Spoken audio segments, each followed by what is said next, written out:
सुत गईले पहरेदार की जलिया फट से खुल गई। ए भैया सुत गईले पहरेदार की जलिया फट से खुल गई। लिया ले जन्म जब किस्मत में सारा दुनिया डोल गई। लिया ले जन्म जब किस्मत में सारा दुनिया डोल गई। ए भैया सुत गईले पहरेदार की जलिया फट से खुल गईल। ए भैया सुत गईले पहरेदार की जलिया फट से खुल गईल।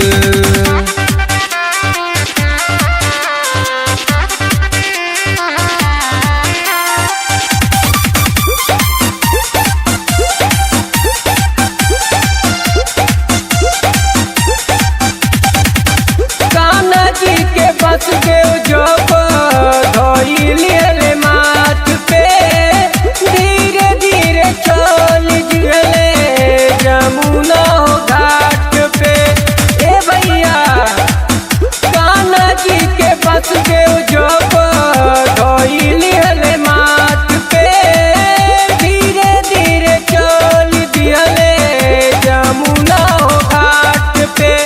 बरसे बगर से बनल चादर कौआ जमुना में चली गईल। बरसे बगर से बनल चादर कौआ जमुना में चली गईल। ए भैया सुत गईले पहरेदार की जलिया फट से खुल गईल। ए भैया सुत गईले पहरेदार की जलिया फट से खुल गईल।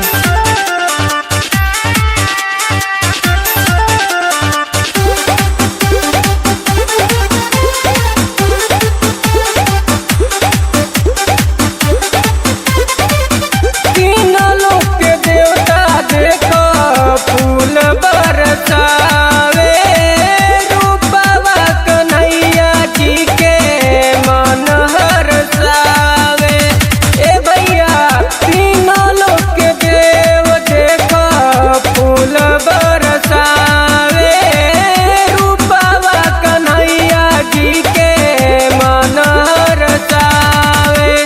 जौन ले जे कंस कोहे उड़ल कैसे हंसई कैसे छल भइल। जौन ले जे कंस उड़ल कोहे कैसे हंसई कैसे छल भइल। ए भैया सुत गईले पहरेदार की जलिया फट से खुल गईल। ए भैया सुत गईले पहरेदार की जलिया फट से खुल गईल। अच्छा सुनो, सब्सक्राइब करते वक्त ना घंटी बजा देना ताकि जब मैं ऑनलाइन आऊँ तो तुम्हारे फोन की भी घंटी बजे। माहिर सिनेमा।